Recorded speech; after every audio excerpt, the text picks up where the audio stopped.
Şəmkirdə yetkinlik yaşına çatmayan qızla cinsi əlaqədə olmuş şəxs cinayət məsuliyyətinə cəlb olunub.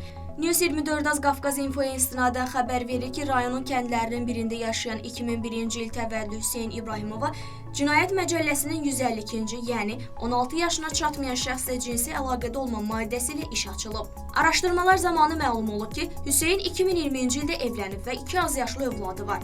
2024-cü ilin əvvəlində boşanan oğlan Snapchat sosial şəbəkəsində 2009-cu il təvəllüdlü Züleyxa ilə tanış olub və aralarında münasibət yaranıb.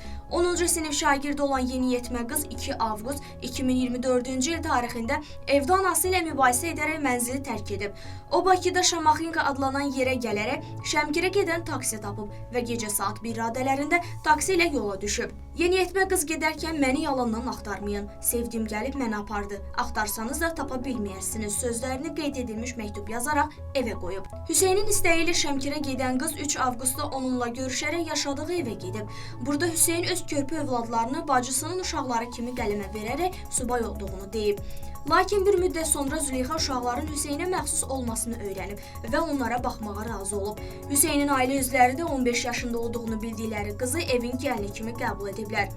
Lakin yeniyetmənin ailəsinin polisə müraciət etməsindən sonra 10 avqustda onun yeri müəyyən olunub və tapılaraq valideynlərinin yanına qaytarılıb. 15 yaşlı qızla cinsi əlaqədə olmuş Hüseynə isə cinayət işi açılıb və bir neçə gün əvvəl Şəmkir rayon məhkəməsinin çıxardığı hökmlə ona 1 il 9 ay həbs cəzası verilib.